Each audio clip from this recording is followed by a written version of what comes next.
Hello everyone, welcome to commerce classes. मैं Purushottam sir और आज का टॉपिक मैं ले रहा हूँ री इशू ऑफ फोरफीटेड शेयर्स। पिछले वीडियो में मैंने बताया फोरफीटेड शेयर्स क्या होता है, उसकी एंट्रीज देखी हमने, कुछ न्यूमेरिकल्स भी कराया। आज मैं बात करूंगा कि जो ऑलरेडी शेयर्स फोरफीट हो गए हैं उनको अगर कंपनी री इशू कर रही है। री इशू बेसिकली यहाँ पर सेल होता है, यानी जो ऑलरेडी कैंसिल्ड शेयर्स है, जो ऑलरेडी फोरफीटेड शेयर्स है, उसको दोबारा से सेल करना या री इशू करना, उसकी बात कर रहे हैं। तो reissue of forfeited shares basically it's a selling of shares which is already cancelled, which were already cancelled by the company.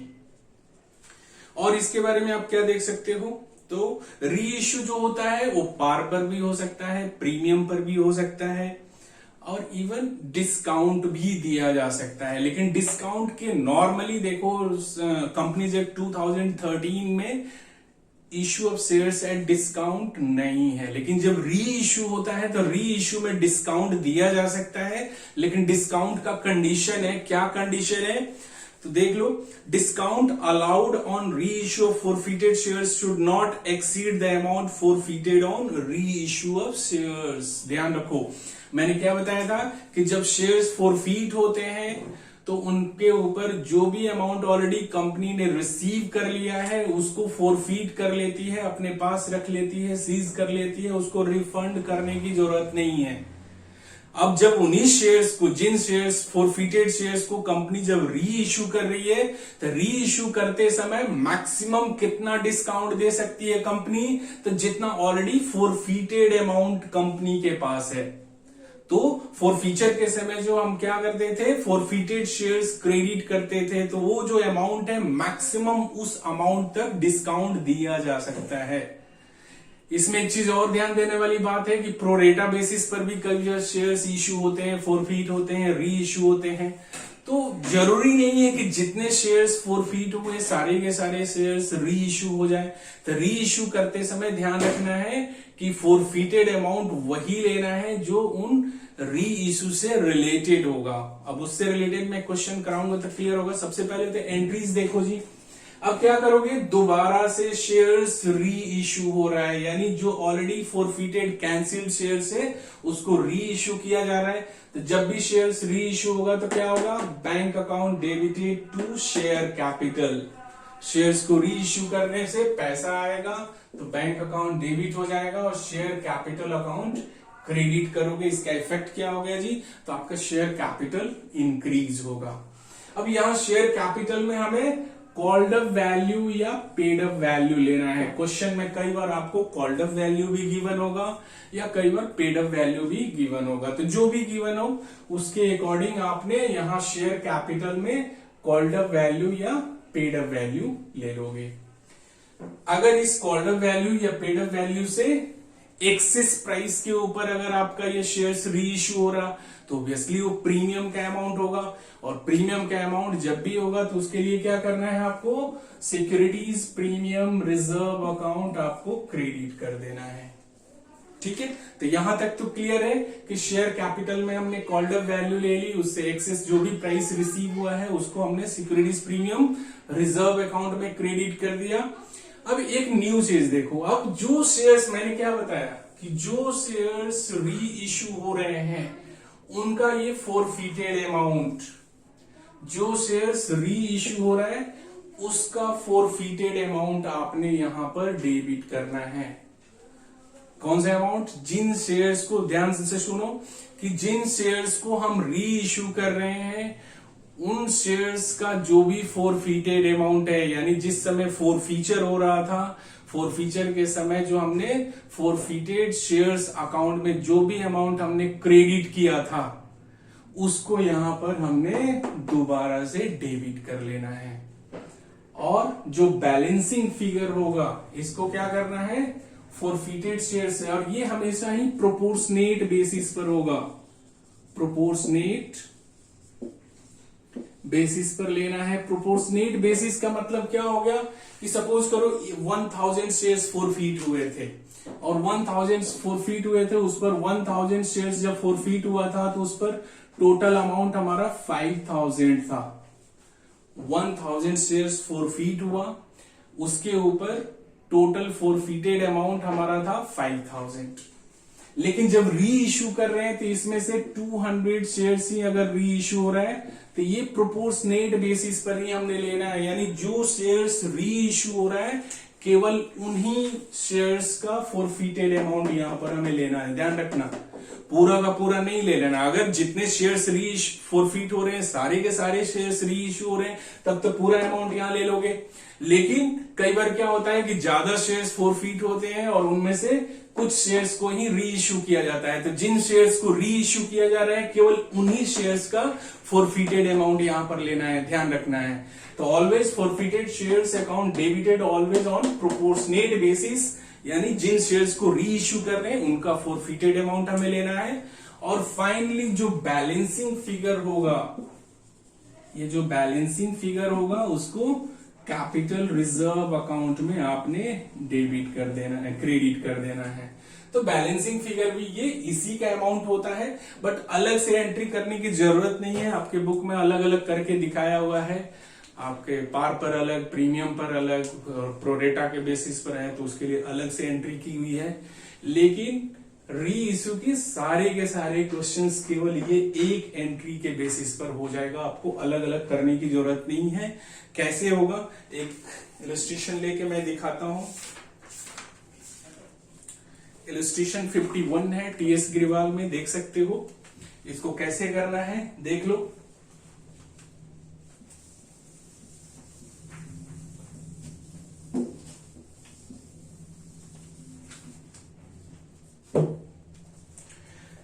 Question है, नौ Lakshmi limited forfeited 500 shares of ₹10 each for the non-payment of first call of 3 per share and the final call of ₹2 per share is yet to made.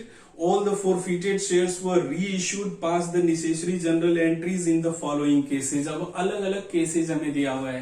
Question में क्या कहा जा रहा है जी कि 500 shares हैं, 500 शेयर्स है, एक शेयर 10 रुपए का है और ये शेयर्स फॉरफिट हो रहे हैं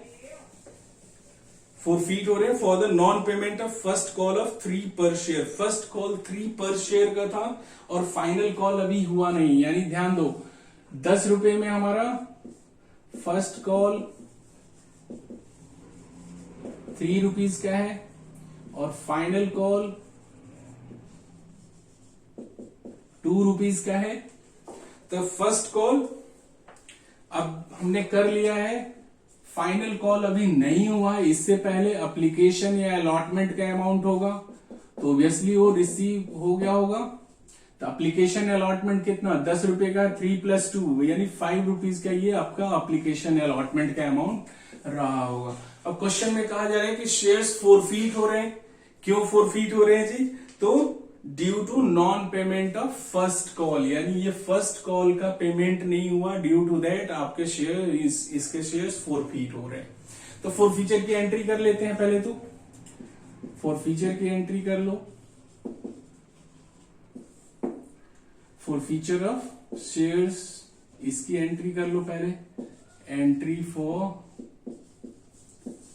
फॉरफीचर ऑफ शेयर्स मैंने क्या बताया था कि कैंसिलेशन करना है तो हमें सबसे पहले शेयर कैपिटल अकाउंट डेबिट करना है। शेयर कैपिटल अकाउंट कितने से डेबिट करोगे, तो जितना कॉल हो चुका है, तो एप्लीकेशन अलॉटमेंट हो गया, फर्स्ट कॉल हो चुका होगा, ये तो अभी हुआ ही नहीं है, तो 5 + 3 यानी 8 रुपीज से ये हो गया होगा। तो अगर मान लो कि सारे के साथ 500 शेयर्स हैं हमारे, 500 × 8 यानी 4000 हमने शेयर कैपिटल में डाल दिया। ठीक है जी। उसके बाद क्या करना है हमने, तो जो अमाउंट रिसीव हो गया उसको फॉरफिटेड शेयर्स में डाल दो। फॉरफिटेड शेयर्स अकाउंट कितना, तो अमाउंट कितना रिसीव हो गया है, 5 रुपीज, तो 500 × 5 यानी 2500 हमने रिसीव, कंपनी ने रिसीव कर लिया, तो उसको फॉरफिटेड शेयर्स अकाउंट में डाल दो। ड्यू क्या रह गया जी, तो फर्स्ट कॉल ड्यू रह गया है, शेयर फर्स्ट कॉल ये ड्यू रह गया, तो 500 × 3 यानी 1500 ये ड्यू हो गया। तो ये आपकी फोरफीचर की एंट्री होगी। फाइनल कॉल हमें करना नहीं, फाइनल कॉल अभी हुआ ही नहीं है। तो जब फाइनल कॉल ड्यू ही नहीं हुआ तो यहां फोरफीचर की एंट्री में भी उसका कोई मीनिंग नहीं है, क्योंकि बिकॉज हमने यहां पर शेयर कैपिटल में कितना लिया, तो कॉल्ड अप वैल्यू, यानी जो कॉल किया है, जो कंपनी ने डिमांड किया। तो एप्लीकेशन अलॉटमेंट और फर्स्ट कॉल तक हुआ है, फाइनल कॉल अभी हुआ ही नहीं है, तो उसका रेलेवेंस ही नहीं है यहां। अब री इश्यू की बात करते हैं। री इश्यू के बारे में क्या कहा जा रहा है,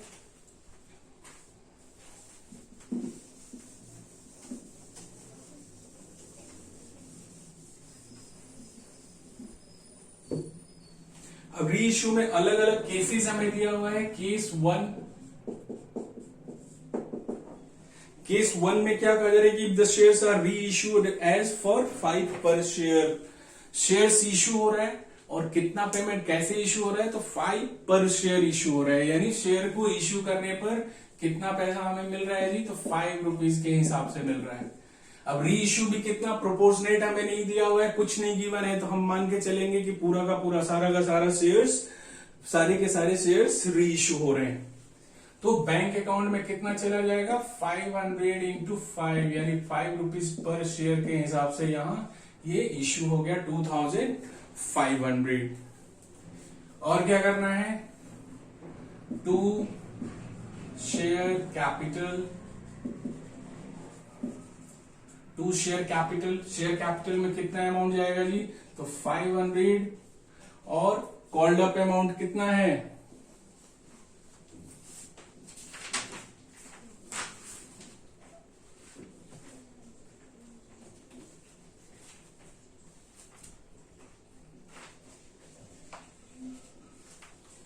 हमने एप्लीकेशन अलॉटमेंट 5 रुपए का किया है और फर्स्ट कॉल 3 रुपीज, यानी 8 रुपीज, तो 500 इंटू 8। अभी यहां मेंशन नहीं है कि कॉल्ड अप या पेड अप अमाउंट कितना है, तो ऑब्वियसली नहीं मेंशन है, तो इसी क्वेश्चन को तो हम कर रहे हैं। तो फोरफीचर में कॉल्ड अप अमाउंट हमारा पता है हमें, तो 500 इंटू 8 यानी 4000। अब मैंने क्या बताया था कि जो भी फोरफीटेड शेयर्स का अमाउंट होगा, यानी जो अमाउंट ऑलरेडी कंपनी ने रिसीव कर लिया है वही तो फोरफीटेड शेयर्स में गया है, और उस फोरफीटेड शेयर्स के अमाउंट को यहां पर आपने डेबिट कर देना है। फोरफीटेड, ये फोरफीटेड शेयर्स का अमाउंट क्या हो जाएगा आपका, डेबिट हो जाएगा। कितने से, 2500, क्योंकि पूरा का पूरा शेयर्स री इश्यू हो रहा है। जितने शेयर्स फोरफीट किए गए हैं वो सारे के सारे शेयर्स री इश्यू हो रहे हैं। जो बैलेंसिंग फिगर होगा उसको कैपिटल रिजर्व में ट्रांसफर कर दो। तो कैपिटल रिजर्व में कितना अमाउंट चला जाएगा, डेबिट 5000, क्रेडिट 4000, 1000 जो बैलेंसिंग फिगर है वो आपका कैपिटल रिजर्व हो जाएगा। तो एक ही एंट्री मैंने बताई है, फोरफीचर में भी एक एंट्री मैंने की बताया और री इश्यू में भी एक एंट्री ही मैंने बताया, और उसी एक एंट्री से ही सारे क्वेश्चंस आपके हो जाने हैं। सेकेंड केस देखो, सेकेंड केस में कहा जा रहा है कि द शेयर्स आर री इश्यूड फॉर 9 पर share and ₹8 called up. Second share case में क्या कहा जा रहा है कि जो री इश्यू हो रहा है वो 9 रुपीज पर शेयर के हिसाब से हो रहा है। तो ये कितना हो गया आपका, 4500। अब ध्यान दो, बाकी एंट्रीज तो ऐसे ही रहनी है, फोरफीटेड शेयर्स का अमाउंट वही रहना है, उसमें तो कोई चेंज होना नहीं है। बट यहां क्या हम देख रहे हैं कि कॉल्ड अप अमाउंट तो 8 रुपीज है, यानी 500 इंटू 8 4000, लेकिन ये इश्यू कितने में हो रहा है, 9 रुपीज पर शेयर के हिसाब से। तो 9 रुपीज पर शेयर का मतलब क्या हो गया कि जितना कॉल्ड अप अमाउंट है उससे एक्सेस प्राइस में ये इश्यू हो रहा है। तो कॉल्ड अप अमाउंट से एक्सेस प्राइस में इश्यू होने का मतलब कि ये प्रीमियम हो गया। तो जो भी एक्सेस प्राइस हुआ उसको यहां सिक्योरिटीज प्रीमियम रिजर्व अकाउंट में डेबिट क्रेडिट कर दो। सिक्योरिटीज प्रीमियम रिजर्व अकाउंट कितना हो गया, तो ₹1 एक्सेस है, तो 500 इंटू 1 यानी 500, और जो बैलेंसिंग फिगर होगा उसको कैपिटल रिजर्व में ट्रांसफर कर देना है। कैपिटल रिजर्व में कितना होगा, कुछ भी नहीं है, क्योंकि अच्छा नहीं पूरा, ठीक है, ये 2500 पूरा का पूरा अमाउंट यहाँ ये कैपिटल रिजर्व में चला गया। इस तरह से हम क्या देख रहे हैं कि 9 रुपीज पर शेयर के हिसाब से ये सेकेंड केस हो गया। 9 रुपीज पर शेयर के हिसाब से ये इशू हुआ था 4500, जबकि हमारा called up amount 8 rupees per share था 4000। जो एक्सेस प्राइस 500 आया वो हमारे लिए प्रीमियम के अमाउंट हो गया कंपनी के लिए, तो उसको सिक्योरिटीज प्रीमियम रिजर्व अकाउंट में क्रेडिट कर दोगे, और जो बैलेंसिंग फिगर आया उसको कैपिटल रिजर्व में ट्रांसफर कर देना है। थर्ड केस में देखो क्या कहा जा रहा है कि इफ द शेयर्स आर री इश्यूड फॉर 12 पर शेयर फुली कॉल्ड अप,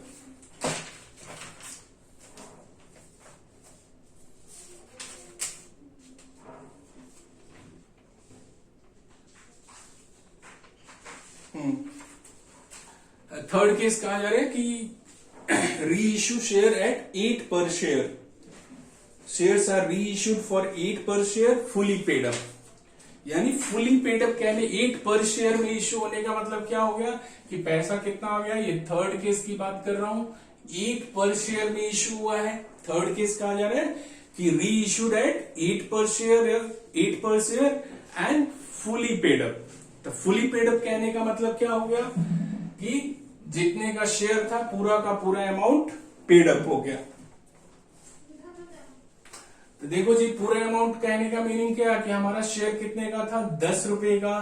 तो फुली पेड अप या फुली पेड कॉल्ड अप का मीनिंग क्या हो गया कि जितने का भी शेयर है उतने से ही हमारा शेयर कैपिटल क्या हो जाएगा, क्रेडिट हो जाएगा। और यहां पर कितना अमाउंट हमने रिसीव किया, तो 8 रुपीज पर शेयर यानी 4000 शेयर्स री इश्यू हुआ 8 rupees per share as fully paid up या फुली कॉल्ड अप जब कहा जाए, तो उस केस में क्या हो गया, यहां शेयर कैपिटल में 5000 और 8 पर शेयर रिसीव हुआ तो 500 इंटू 8, और ये तो एज इट इज रहना ही है आपका अमाउंट। यहां पर प्रीमियम का कोई अमाउंट नहीं है, तो प्रीमियम यहां से हटा दो, तो क्या हो गया जी, 4000 2500 शेयर कैपिटल 5000 से क्रेडिट हुआ, कैपिटल रिजर्व अब यहां पर आपका कितना हो जाएगा 1500। ध्यान दो, दोबारा समझा रहा हूं, क्वेश्चन में क्या कहा गया थर्ड केस में कि री issued at 8 per share as fully paid up. तो फुली पेड अप जब भी हो तो शेयर कैपिटल क्या करना है, 500 हमारे शेयर्स थे, 10 रुपए का फुल वैल्यू है शेयर का, तो शेयर कैपिटल कितने से क्रेडिट हो गया, 500 इंटू 10। लेकिन कितने में इश्यू हुआ है, 8 रुपीज पर शेयर, तो रिसीव कितना हुआ अमाउंट, 500 इंटू 8 यानी 4000 का अमाउंट रिसीव हो गया। फॉरफिटेड शेयर्स का अमाउंट तो वही है, उसमें तो कोई चेंज होना नहीं है, तो फॉरफिटेड शेयर्स हमने 2500 एज इट इज ले लिया। अब जो बैलेंसिंग फिगर है वो आपका कैपिटल रिजर्व में हो जाएगा। फोर्थ केस इसी में दिया हुआ है, देख लो। फोर्थ केस कहा जा रहा है कि इफ द शेयर्स आर री इश्यूड फॉर 12 पर शेयर फुली कॉल्ड अप। यहां पर भी क्या कहा जा रहा है कि शेयर्स जो इश्यू हो रहा है 12 रुपीज पर शेयर, तो 12 रुपीज का मतलब कितना हो गया, यहां पर ये अमाउंट 6000 हो गया, 12 रुपीज पर शेयर, और ये अमाउंट एज इट इज रहेगा, इसमें कोई चेंज नहीं होना है। और ये भी अमाउंट सेम ही रहना है, क्योंकि कहा जा रहा है fully called up. Fully called up का मतलब क्या हो गया कि पूरा का पूरा अमाउंट 10 रुपीज जो शेयर का अमाउंट है वो पूरा का पूरा, तो 500 इंटू 10 यानी 5000। अब ध्यान दो, 10 रुपीज का एक शेयर है, लेकिन उसको री इश्यू में कितने में कर रहे हैं हम, 12 रुपीज पर शेयर में कर रहे हैं, तो 2 रुपीज का एक्सेस प्राइस जो रिसीव हो रहा है वो हमारे लिए क्या हो गया, प्रीमियम। तो जो भी प्रीमियम का अमाउंट रिसीव होगा वो कहां ट्रांसफर करना है आपको, to securities premium reserve account. तो वो कितना हो जाएगा, 500 इंटू 2 यानी 1000 रुपीज आपका ये सिक्योरिटीज प्रीमियम रिजर्व अकाउंट में चला गया, बैलेंसिंग फिगर कितना होगा, तो 2500, ये पूरा का पूरा अमाउंट आपके कैपिटल रिजर्व में। तो ध्यान देना बेटा, आपको कंफ्यूज नहीं होना है। फॉर फीचर के लिए भी कई सारी एंट्रीज आपकी बुक्स में दी हुई हैं, री इश्यू के लिए भी कई सारी एंट्रीज दी हुई हैं, बट अलग अलग एंट्रीज करके कंफ्यूज नहीं होना है। मैंने एक एक एंट्री बताया है, एक फॉर फीचर के लिए और एक ही री इश्यू के लिए, और इन्हीं दो एंट्री से आपके सारे क्वेश्चंस फॉर फीचर और री इश्यू से रिलेटेड हो जाएंगे। कहीं कोई कंफ्यूजन नहीं है। कोई बोलता है ये एंट्री वो एंट्री, 10 एंट्री करने की जरूरत ही नहीं है आपको, बस एक एंट्री आपको अच्छे से कर लेना है और इससे सारे क्वेश्चंस आपके हो जाएंगे। मैं क्वेश्चन और लगाऊंगा, इसमें कराऊंगा तो आपको और अच्छे से क्लियर होगा, फुल फ्लेज क्वेश्चन भी कराऊंगा। तो मेरा इतना ही है कि आपने सारे वीडियोस को कवर करो, जितने भी वीडियोस मैं डालते जा रहा हूं उसको देखते जाओ, सब्सक्राइब करो, लाइक करो, बेल आइकन जरूर हिट करो ताकि आपको सारी वीडियोस मिलते रहे, सीक्वेंस में इसको देखते जाओ और पूरा का पूरा आपका कवर हो जाएगा। तो आज यही खत्म करते हैं। Okay, thank you.